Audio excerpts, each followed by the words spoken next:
let's talk about risk with our beautiful Tayo, our in-house project manager and also instructor.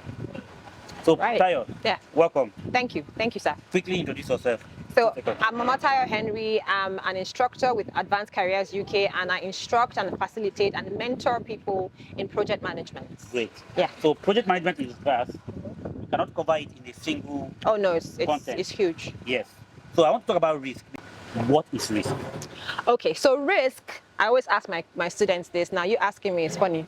So risk is that uncertainty, right? An event that hasn't happened before, but that could happen, that could affect any part of the project. Could be the scope, could be time, could be budget, could be any part of it that could affect that part of the project, but it hasn't happened yet. Okay. So it's an uncertain event that could happen. And it is not always negative.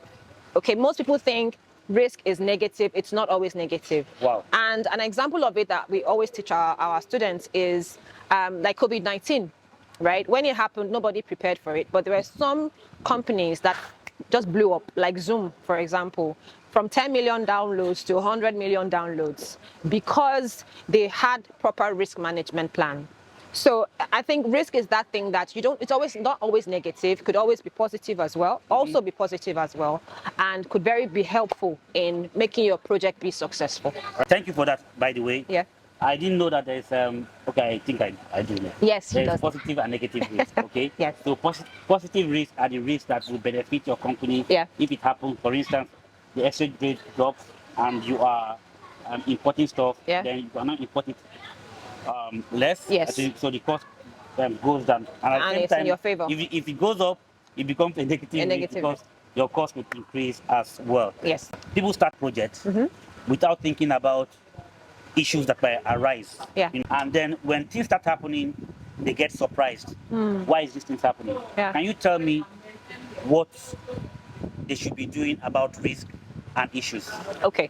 So what I always tell my students in advanced careers is that the first thing with regards to planning is if at any point in time you are given the opportunity to think negatively, it is in your risk management plan. Think as negative as possible. There's no God forbid here. This is you being as realistic as possible. And that the reason is it helps you become prepared of whatever things may come up during the project and be able to maybe control, mitigate, or even be able to walk alongside it without it stopping the project, and you're able to achieve what you want to achieve. So risk management, having proper risk management plan is essential for any project to be successful. Good, thank you, Tayo. So now I'm a novice or a semi-project manager. Okay. How do I plan my risk? What are the steps I need to take in risk planning? Okay, so breaking down risk management plan properly. Yes. The whole idea is, first of all, you need to identify the risk. Okay. After identifying, then you categorize, you prioritize, then you find mitigating actions, then you document.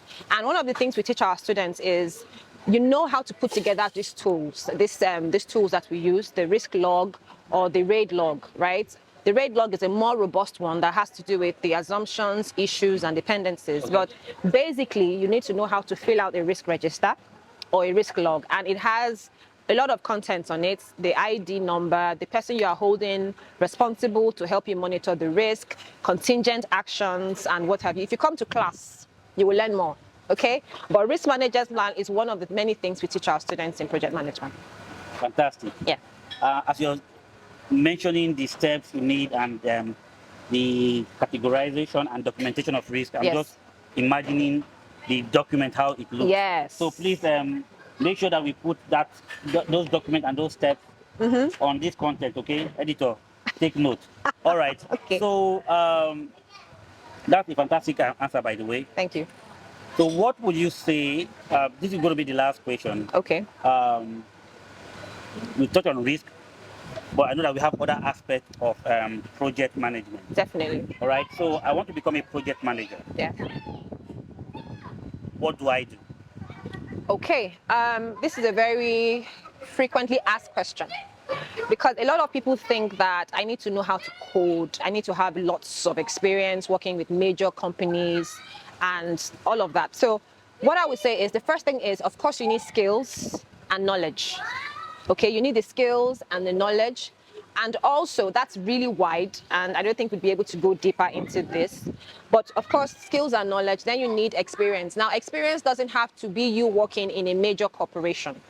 It has to do with you just being on a project, delivering on a project for friends and family, could be an event.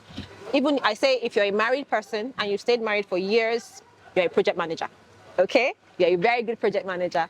Then, of course, there's one more, but right now. But those are the two major things. The skills, very key. And then, of course, your CV and LinkedIn. And that's what we also teach our students to do, putting your CV together, your LinkedIn profile together, so that it appears professional.